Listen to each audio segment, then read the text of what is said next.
Hi, good morning everyone. This is Shriram Sharma, your biology teacher. In zoology हम लोग एक part पढ़ेंगे animal kingdom. Animal kingdom आपने इसको एनिमल डाइवर्सिटी के रूप में पढ़ा होगा इन क्लास 11th। बहुत ही बोरिंग चैप्टर लगता है, काफ़ी ह्यूज चैप्टर है, काफ़ी बड़ा चैप्टर है, इसलिए थोड़ा सा बोरिंग है। लेकिन अब हमें बोरिंग नहीं लगेगा, हम उसकी एक एक चीज़ को समझते हुए चलेंगे तो अच्छे से समझ में आएगा। आज हम सिर्फ बेसिक्स की बात करेंगे। वर्ल्ड में जितने भी एनिमल्स हैं, एनिमल वर्ल्ड में जितने भी एनिमल्स हैं, उन सब को एक ग्रुप में रखा गया है जिसका नाम है एनिमल किंगडम। तो आप ऐसे कह सकते हैं एनिमल किंगडम वो ग्रुप है जिसमें सारे के सारे एनिमल को रखा गया है। उन सारे एनिमल्स की स्टडी यहीं पर करेंगे। इस एनिमल किंगडम में जितने भी एनिमल्स हैं, इस एनिमल किंगडम में जितने भी एनिमल्स हैं, उन सबको मैं आपको इन डिटेल पढ़ाऊंगा। उनके ग्रुप्स बना रखे हैं। जितने भी एनिमल्स आप पढ़ेंगे उनके अपने अपने ग्रुप हैं और टोटल उन 11 में आपको फाइलम पढ़ाऊंगा। ये 11 फाइलम वो ग्रुप हैं जिनमें उन एनिमल्स को प्लेस किया गया है। ठीक है, तो आज हम सबसे पहले बेसिक चीज़ पढ़ेंगे, फाइलम्स के नेम पढ़ेंगे और उन फाइलम्स को हमें इन डिटेल आगे जाके पढ़ना है। तो पहले तो आज मैं आपको बताऊंगा एनिमल किंगडम में जो एनिमल्स हैं उनको कौन कौन से फाइलम में रखा गया है या सब फाइलम में रखा गया है। देन आफ्टर बताऊंगा इनकी स्टडी हमें करनी कैसे। ठीक है, तो आज सिर्फ फाइलम्स के नाम बता रहा हूँ, आपको ये फाइलम के नाम आज ही याद करने हैं। ठीक है, स्टार्ट करें। चलिए, तो सबसे पहले आपने नाम सुना होगा फाइलम का, नाम है उसका प्रोटोजोआ। सुना है, प्रोटोजोआ। लेकिन ये प्रोटोजोआ फाइलम एनिमल किंगडम में नहीं आता है। लेकिन मैं आपको एक चीज़ एक्सप्लेन करना चाह रहा हूँ, इसलिए मुझे यहाँ पर लिखना पड़ेगा। एनिमल किंगडम में आप प्रोटोजोआ नहीं पढ़ेंगे। इस चैप्टर में आपको पॉरीफेरा से स्टार्ट कराऊंगा। प्रोटोजोआ को हम अलग से पढ़ेंगे किंगडम प्रोटिस्टा में। ये कौन सा किंगडम है? एनिमेलिया किंगडम या एनिमल किंगडम कहते हैं। और जो प्रोटिस्टा किंगडम है, उस प्रोटिस्टा किंगडम में मैं आपको प्रोटोजोआ पढ़ाऊंगा। तो फिलहाल मुझे एक चीज़ एक्सप्लेन करनी, इसलिए मैं यहाँ पे नाम लिख रहा हूँ। प्रोटोजोआ, याद रहे, गलती मत कर देना, प्रोटोजोआ एनिमल किंगडम का पार्ट नहीं है, ये ध्यान रखेंगे। लेकिन मैं सारे फाइलम लिख रहा हूँ जिसमें एनिमल्स पढ़ते हैं।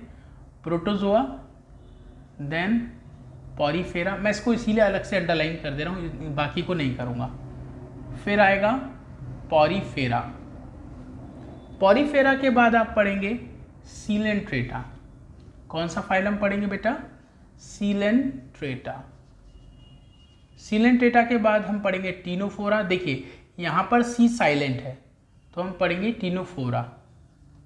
Ctenophora, Porifera, Coelenterata, Ctenophora. इसके बाद प्लेटीहेल्मिन्थिस। प्लेटीहेल्मिन्थिस, और प्लेटीहेल्मिन्थिस के बाद एस्केल्मिन्थिस। एस्केल्मिन्थिस के बाद एनेलिडा। आपने सारे नाम पढ़ रखे होंगे। एनेलिडा।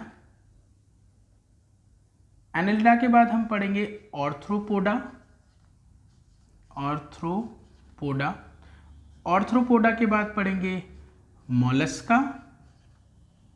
मोलस्का के बाद हम पढ़ेंगे इकाइनोडर्मेटा। इकाइनोडर्मेटा के बाद पढ़ेंगे हेमिकॉर्डेटा।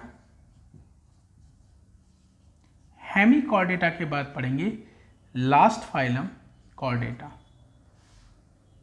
क्या नाम हो जाएगा? कॉर्डेटा। आप तो यहीं तक बोर हो गए होंगे, है ना? तो देखो, मैं एक काम करता हूँ, प्रोटोजोआ को रिमूव कर देता हूँ। ठीक है, आप जिससे गलती ना करो, मैं अलग से ही पढ़ा दूंगा ऐसे। ठीक है, तो एनिमल किंगडम में जो फाइलम पढ़ने वो हैं ये पॉरीफेरा, सीलेंट्रेटा, टीनोफोरा। पहले आप 3 बोलेंगे, पॉरीफेरा, सीलेंट्रेटा, टीनोफोरा। इनको बार बार बोल के आप याद करेंगे, पॉरीफेरा, सीलेंट्रेटा, टीनोफोरा। देन आप ये 2 याद करेंगे, प्लेटीहेल्मिन्थिस, एस्केल्मिन्थिस। देखो एक जैसे लग रहे हैं, प्लेटीहेल्मिन्थिस, एस्केल्मिन्थिस। फिर Annelida, Arthropoda, Mollusca, Echinodermata, Hemichordata, Chordata. इनकी पेयरिंग करके करेंगे तो आपको याद हो जाएगा। वैसे तो बहुत सारे हो गए, 11 हैं। तो पहले पढ़ेंगे पॉलीफेरा, सीलेंट्रेटा, टीनोफोरा, 3 हो गए। पहले ये 3 करें, फिर ये दोनों करें, एक जैसे लग रहे हैं, प्लेटिहेलमिथी, एस्केहेलमिथीस। फिर ये दोनों ए से हैं, एनालिडा, ऑर्थोपोडा। फिर ये दोनों मोलस्का, एकाइंडोमेटा, और ये दोनों एक जैसे लग रहे हैं, हेमिकॉर्डेटा और कॉर्डेटा। ऐसे करके ये याद कर लीजिए, ठीक है। फिर आप क्या देखेंगे, जो कॉर्डेटा है इसको भी फर्दर डिवाइड किया गया है। इस कॉर्डेटा को फर्दर डिवाइड किया गया है 3 सब फाइलम्स में। कौन कौन से? फर्स्ट है यूरोकॉर्डेटा। क्या नाम है बच्चों? यूरोकॉर्डेटा। यूरोकॉर्डेटा का एक और भी नाम होता है ट्यूनिकेटा। यूरोकॉर्डेटा का दूसरा नाम क्या होता है? ट्यूनिकेटा। सेकंड आप लिखोगे सिफेलोकॉर्डेटा। क्या बेटा? Cephalochordata, cephalochordata. और लास्ट आप पढ़ोगे सिफेलोकॉर्डेटा के बाद वर्टिब्रेटा, वर्टिब्रेटा। तो ठीक है, समझ में आ गया। कॉर्डेटा के 3 सब ग्रुप हो गए। यूरोकॉर्डेटा जिसका दूसरा नाम ट्यूनिकेटा है,